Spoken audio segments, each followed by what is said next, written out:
Doutor Anthony, nós queríamos passar aqui um slide com sugestões de protocolos que o senhor fez e o senhor fazer alguns comentários. Pode ser, doutor Anthony? Perfeitamente. Pois não, então, Bom, doutor. Vamos lá? aliás, eu quero, antes de iniciar, eu quero parabenizar o presidente que acabou de falar. As palavras suas são extremamente oportunas. Nós estamos diante de uma guerra.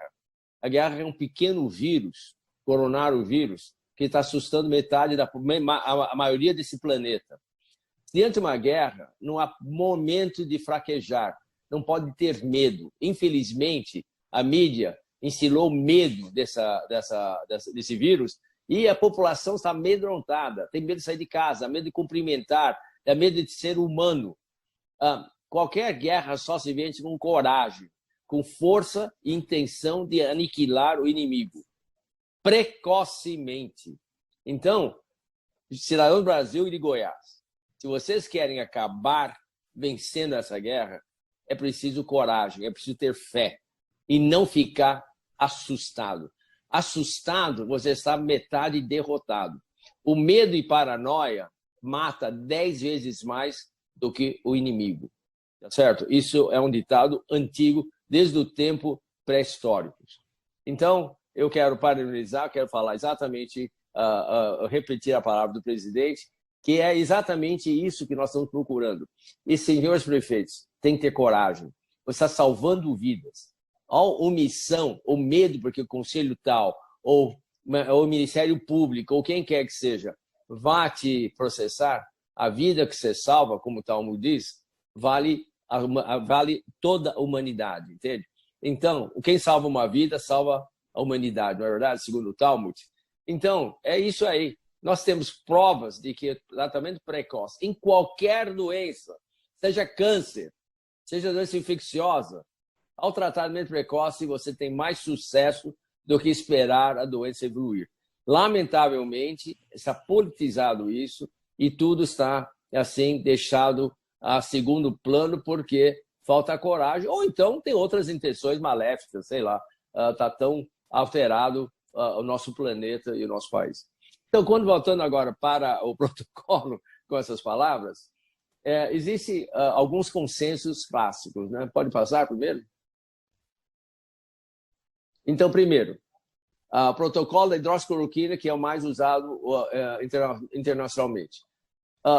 Havia um consenso, algumas ideias de usar hidroxicloroquina, um comprimido de cada 12 horas no primeiro dia e depois um por dia até completar os 6 comprimidos. No entanto, estudos mostraram que usado uma única vez, certo? Desde o primeiro dia, que é muito mais fácil para o paciente lembrar, durante 5 ou 6 dias tem o mesmo efeito. E o estudo da farmacocinética mostra que isso está extremamente adequado. É importante que, junto com a hidroxicloroquina, nós temos que acrescentar a azitromicina, 500 miligramas uma vez ao dia por 5 dias. Então, a hidroxicloroquina deve ser sempre associado com a azitromicina. Por quê? Porque os dois agem em posições diferentes na replicação viral e dá muito mais efeito. Estudos mostraram que usando só hidroxicloroquina tem efeito 70%. Efeito azitromicina tem 80%. Os dois juntos dá 99,8% de sucesso após 4 dias. A ivermectina, aí é um pouquinho controvertido, precisa da colaboração da Lúcia Kerr. Os estudos farmacocinéticos que eu tenho visto mostram que se usar um único comprimido de 6 miligramas, tem uma meia-vida de 18 a 24 horas. Portanto, se esperar muito tempo, ele não vai cair. Então, você dá um comprimido de 6 miligramas uma vez por dia, por 4 dias, funciona tão bem. O outro protocolo que algumas pessoas usam são 2 comprimidos no primeiro dia e 2 comprimidos no terceiro dia. E outro que esse é do Ministério da Marinha, eu não sei onde eles tiraram isso, 3 comprimidos por um único dia e com isso também, segundo eles, tem sucesso. Eu acho que esse último, se você pegar a curva, a curva do AUC, né, a área embaixo da curva, e a meia-vida, ele não consegue atingir um tempo suficiente para provocar a eliminação do vírus. Agora, a doutora Lúcia Kerr tem outras informações que talvez com o efeito de reciclagem ou ciclo intrahepático, isso pode prolongar por mais tempo. Eu não tenho esses dados, não tenho nenhum dado de que isso é real, não, mas pelo menos a experiência dela é extremamente importante. Agora, quando o paciente começa a ter fraqueza ou início de falta de ar, significa que muito provavelmente ele já está iniciando aquela fase de inflamatória. Então, nesse caso, é necessário usar corticoide. No Brasil, era muito frequente usar a metilprednisolona, né, o Predicin, mas os estudos em Oxford College mostrou que a dexametasona ou a betametasona são extremamente eficazes. A dose é 3 mg de 12 em 12 horas por 3 a 5 dias.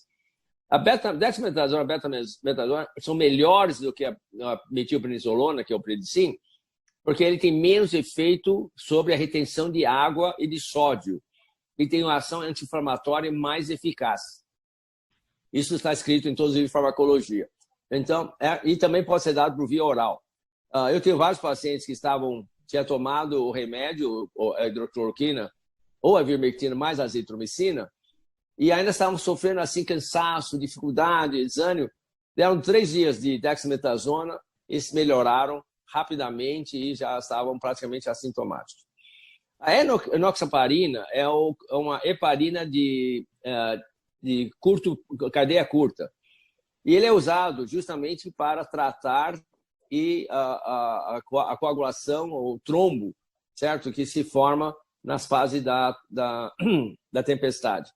Então, ao usar isso aqui, nós prevenimos a formação de trombose e até a eliminação do trombo. Agora, isso tem que ser feito com diagnóstico de que um exame chamado dímero esteja muito alto.